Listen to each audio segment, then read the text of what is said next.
I never thought I'd see her again. I had just come back to town after finishing my third year at college. My parents had downsized to a condo in another state, so when I returned for the summer, I rented a cheap place not far from where I grew up. It was strange being back. Streets I used to bike down felt smaller. Stores I once loved had closed down. The neighborhood had aged without me, like a distant relative I hadn't seen in years. That's when I saw her. It was a Tuesday afternoon, warm and still, and I was standing in line at the post office. There were maybe 5 or 6 people ahead of me. I wasn't paying much attention until I heard her voice. Calm, familiar, soft. "Excuse me, do you mind if I step around? I just need to grab a change of address form." The woman behind me stepped aside, and she passed by. That's when my eyes caught hers. My heart didn't race. My stomach didn't flip. It was more subtle than that, like a cord being plucked deep inside my chest. Recognition is a strange thing. It doesn't ask for permission. It just happens. And in that moment, I was no longer 21. I was 6, sitting cross-legged on the living room carpet while she read me a bedtime story. Her name formed in my mind before I could stop it. Sarah. She was older now, of course. There were strands of gray in her dark hair, her skin a little more weathered, but her posture, her eyes, they were the same. Graceful, alert, warm. She hadn't seen me yet. She was busy scribbling something on a clipboard, completely unaware that she was now occupying every second of my attention. When she turned and faced the line again, our eyes met. There was a pause, half a second, maybe less, but her reaction was instant. Her lips parted just slightly. Her brows lifted. And then, "Jason." Hearing my name in her voice again did something to me. Something I wasn't ready for. "Yeah," I said, stepping out of line. "Hi." She blinked, smiling in disbelief. "My God, look at you. You're, how old now?" 21. 21, she repeated, as if tasting the word. "Last time I saw you, you were what, 7? Probably. Maybe 8. You had that little dinosaur backpack and were obsessed with fruit snacks." I laughed. "I'm still obsessed with fruit snacks." She laughed too, and for a second, it was like no time had passed. Her laughter hadn't changed, still airy and full of light, but I had changed a lot, and seeing her now was stirring feelings I couldn't quite name. "You look great," I said, instantly wondering if that sounded strange. But she just smiled, not awkwardly, not cautiously. "So do you." Very grown up. Her eyes held on me for an extra second. We stepped aside to let others move through the line. She looked down at her form, then back at me. "Are you here visiting your parents?" she asked. "They moved last year. I'm here for work. Summer internship. Just got into town, actually." She nodded. "Well, welcome back. This town's quieter without you." I wasn't sure what possessed me to say what I said next. Maybe it was the way she looked at me, familiar but curious, like she was seeing something new. "Do you still live around here?" "Just a few streets over. Same house, actually." That surprised me. "Really?" "Yeah," she said with a shrug. "Didn't have the heart to leave. It's just me now, though. Got used to the quiet." I hesitated. Then, "Would you maybe want to catch up sometime?" Her eyes sparkled. "I'd like that." She tore off a slip of paper and scribbled her number. As she handed it to me, her fingers brushed mine. "Call me," she said. "We'll have coffee. Or wine. Whatever 21-year-olds drink now." I smirked. "Still into juice boxes." She chuckled and turned to go, her steps light. I stood there with the number in my hand, watching her walk away. The truth was, I couldn't stop watching, because something in the way she looked at me was different. I didn't call her right away. I waited 2 days, maybe 3. I told myself it was because I was settling in, because I was busy getting things organized for my internship, because I wasn't sure if she meant it, really meant it, when she gave me her number. But none of that was true. The truth was, I was nervous. Not scared, not even excited. Nervous in the way you are when you feel something coming but can't quite define what it is. When I finally did text her, it was simple. "Hey, it's Jason. From the post office. Is that coffee offer still on the table?" She replied 4 minutes later. "It is. But how do you feel about lasagna instead? Thursday night. My place." I stared at the message longer than I needed to. Lasagna. Her place. It didn't feel casual. But it didn't feel romantic either. It felt like something in between. Thursday came too fast. I spent more time choosing a shirt than I cared to admit. I brought a bottle of wine. It was the only thing I could think of that felt adult, even if I didn't know the first thing about wine. I Googled red wine for dinner 10 minutes before heading out. Her house hadn't changed. The driveway still cracked down the middle. The same porch light buzzed softly near the door. The bushes had grown thicker around the windows, and the old swing set in the backyard was still half buried in the grass, one of its chains rusted through.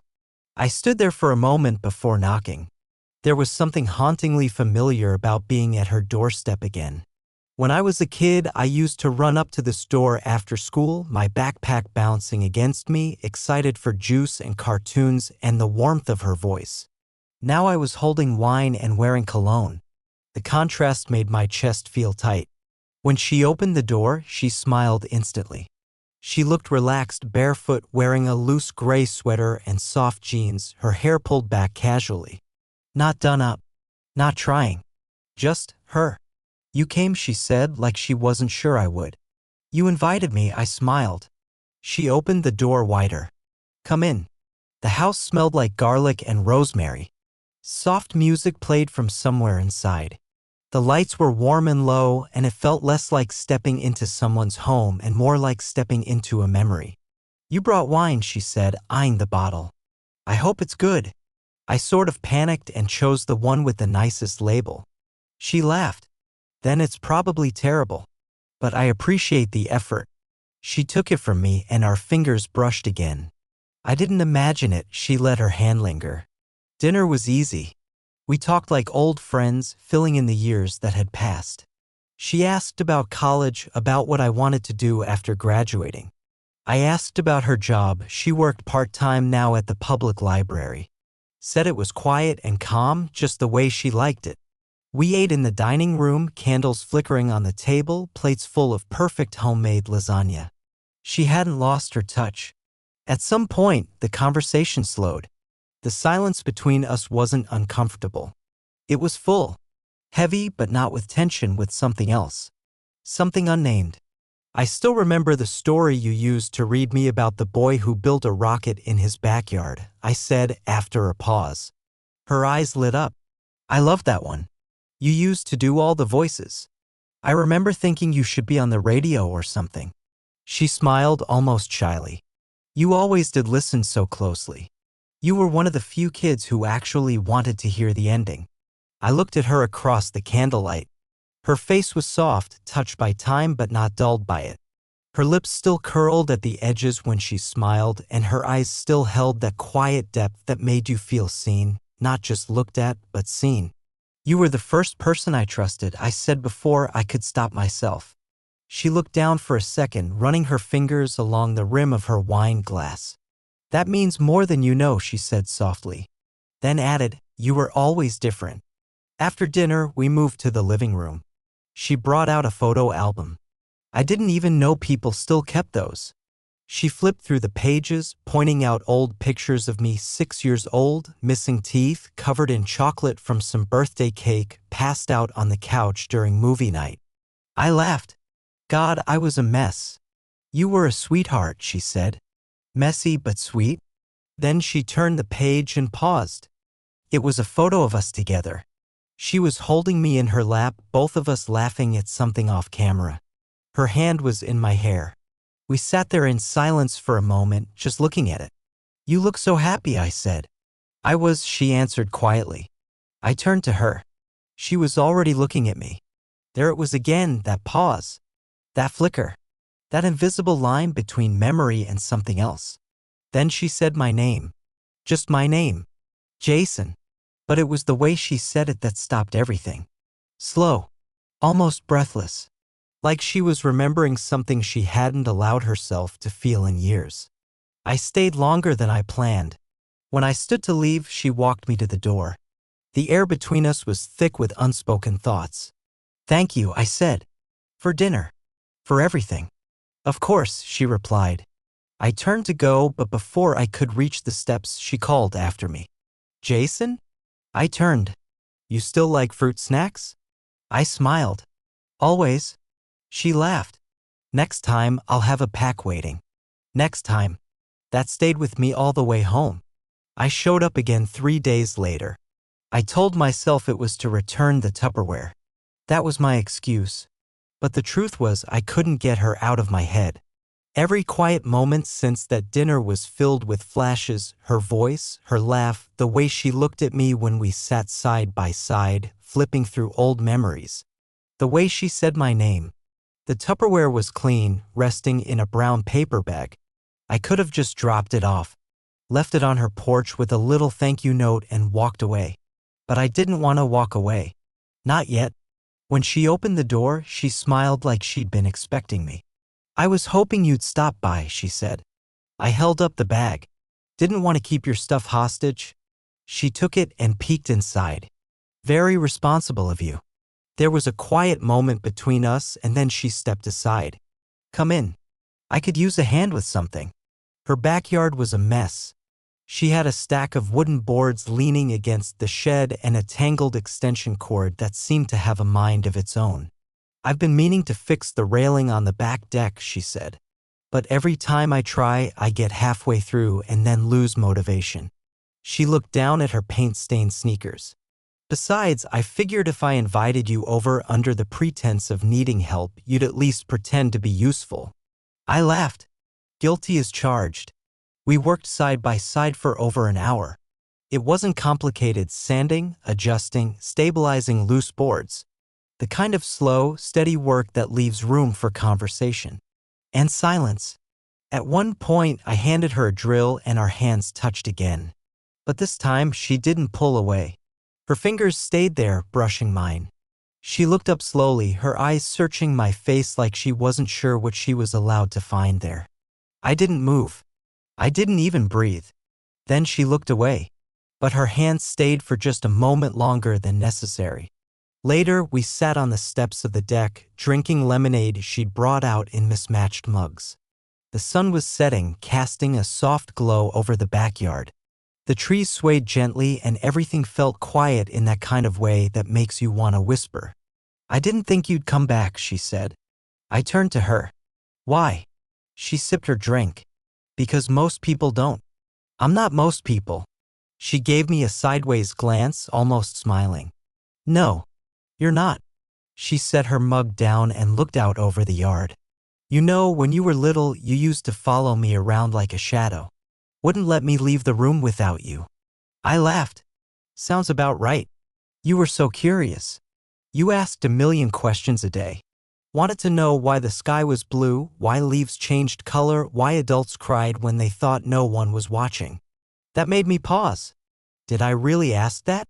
She nodded. "You were 5. I never forgot it." I looked down at my hands. "Did you answer?" She smiled sadly. "I told you that sometimes grown-ups feel things so big they don't know how to carry them on the inside. So the feelings find their way out." I didn't know what to say to that. So I didn't say anything. As the light faded, she stood and stretched. "Would you stay for dinner?" she asked. "It won't be lasagna, but I make a decent grilled cheese." "I'd love to," I said. We moved inside. The kitchen smelled like thyme and butter. She worked while I leaned against the counter, watching her move with practiced ease. She hummed softly to the tune playing in the background, something jazzy, old-fashioned, comforting. When she passed me a plate, her fingers brushed mine again. This time I caught them. Just for a second. She looked up, surprised. Not pulling away. Not smiling either. Just watching me. We ate at the counter, shoulder to shoulder. The sandwiches were simple, but somehow perfect. Afterward, I helped her clean.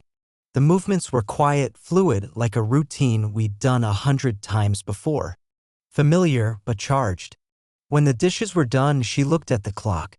"It's getting late," she said softly. "You don't have to drive back in the dark, you know." The guest room's made up. I looked at her, searching for meaning in her tone. "Are you sure?"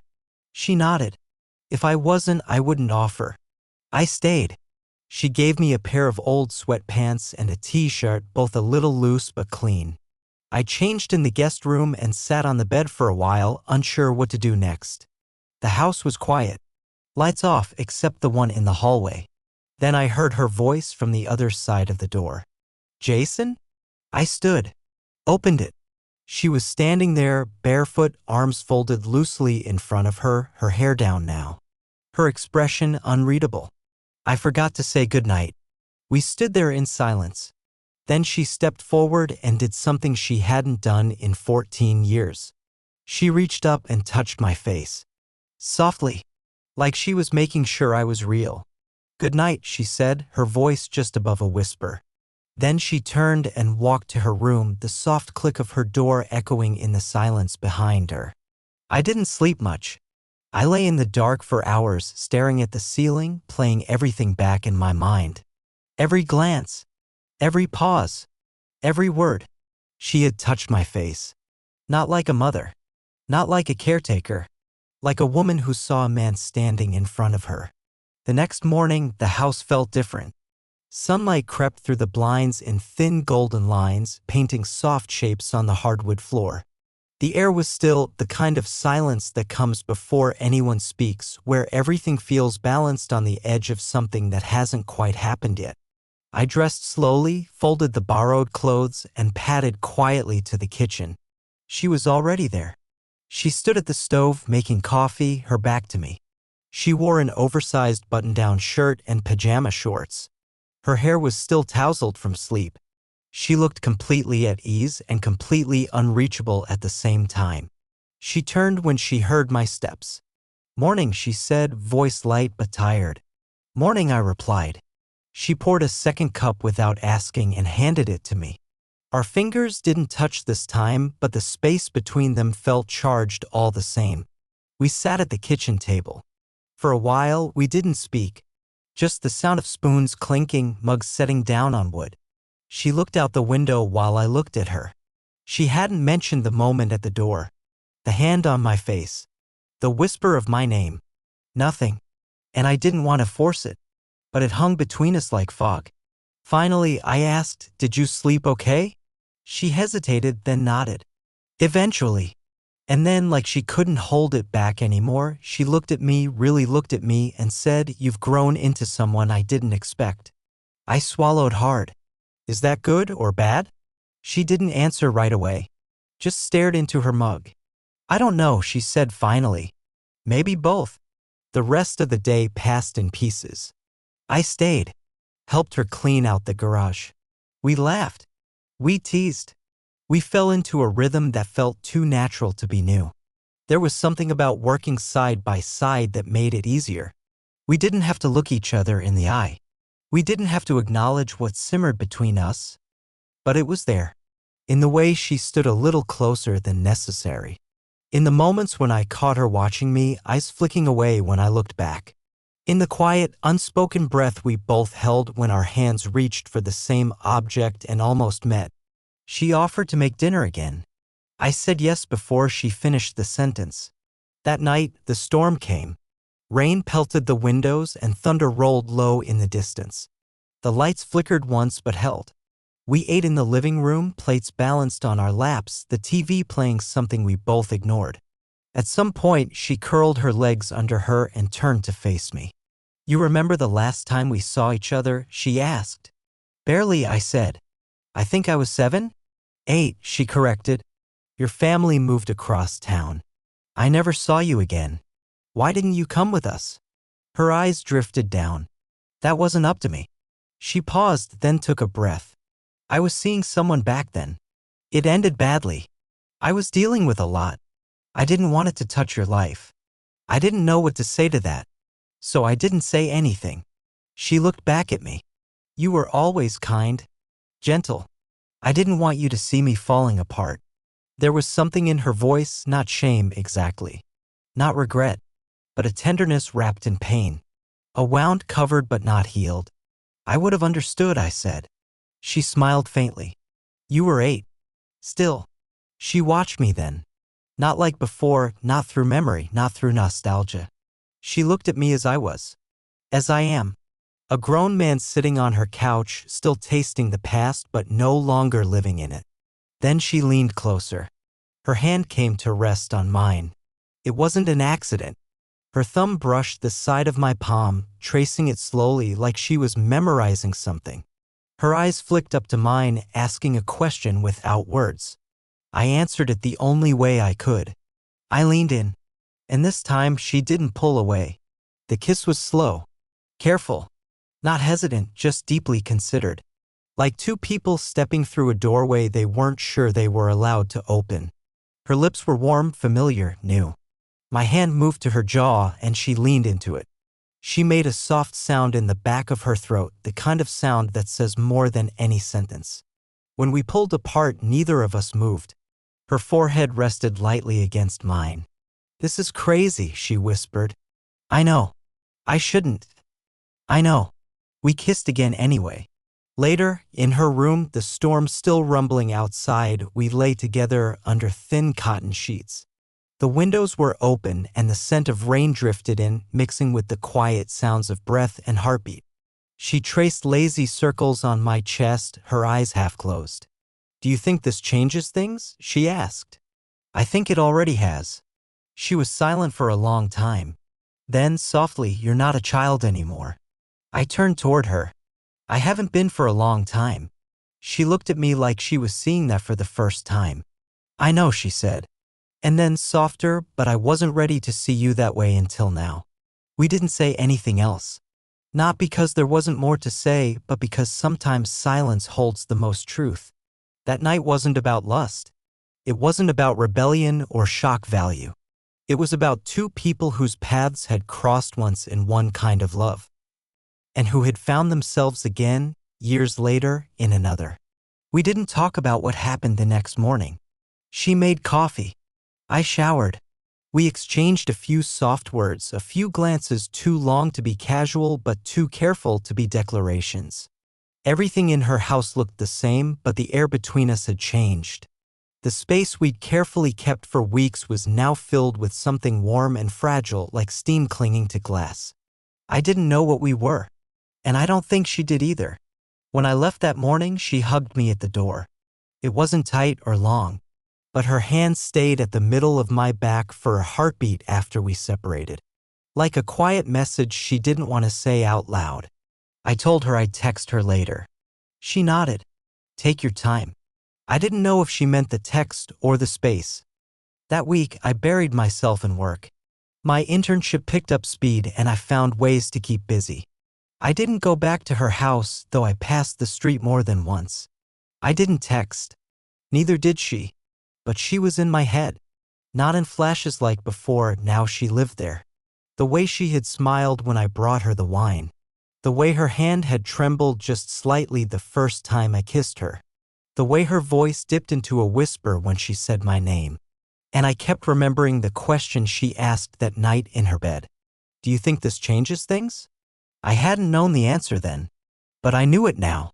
Yes, everything had changed, and I wasn't willing to pretend it hadn't. A week later, I drove to her house without telling her. It was late, just after 10. The streets were quiet, the neighborhood still. Her porch light was off. I parked across the street and sat there for a full 5 minutes, staring at the front door, wondering if I had the right to show up like this. Then I saw a flicker of movement behind the curtain. She was still awake. I got out of the car. The air was heavy with summer warmth and my steps felt louder than they should have. I walked up the driveway, pausing for a moment to collect myself. Then I knocked. A soft shuffle came from inside. Then the door opened. She looked surprised. Not startled. Just surprised. She wore a long robe, her hair down, skin glowing faintly from the porch light behind me. Her lips parted like she might say something, but she didn't. Neither did I. We stood there for what felt like an hour. Then I said, "I can't stop thinking about you." Her breath hitched almost imperceptibly. I thought if I gave it time, I continued, it would fade. That maybe it was just nostalgia or attraction or something simple. I stepped closer. But it's not. Her eyes searched mine. Soft. Guarded. "I don't want to be a memory for you," I said. "I want to be part of your life." She blinked once. Then again. Then she said, "Do you know what this would mean?" "I think I do. It wouldn't be easy." "I know. There'd be judgment. People would I don't care," I said, cutting her off gently. "I care about you." She stepped back just slightly, her fingers tightening on the edge of the door. But she didn't close it. "You don't have to say anything right now," I said. "But I needed you to know. That night, it wasn't a mistake. It was the most honest thing I've felt in years." Her throat moved like she was swallowing something deep. "I was scared," she said finally. "Still am." "I am too," I admitted. Silence again. Then, softly, like a breath against glass, she whispered, "You really came back." She opened the door, and I stepped inside. That summer became a quiet secret. We didn't make announcements. We didn't post pictures or explain things to anyone. What we had wasn't something that needed to be displayed. It just needed space to grow. We built that space slowly, carefully. We went on long drives at night, watched movies under blankets with the volume low, took walks where our hands found each other without thinking. She read to me again, sometimes, just for fun. I listened with the same focus I had as a child, except now I understood her pauses. Her tone, the meaning behind each shift in her voice. It wasn't about babysitter and boy anymore. It was about now. About two people finding each other again, not through time, but in spite of it.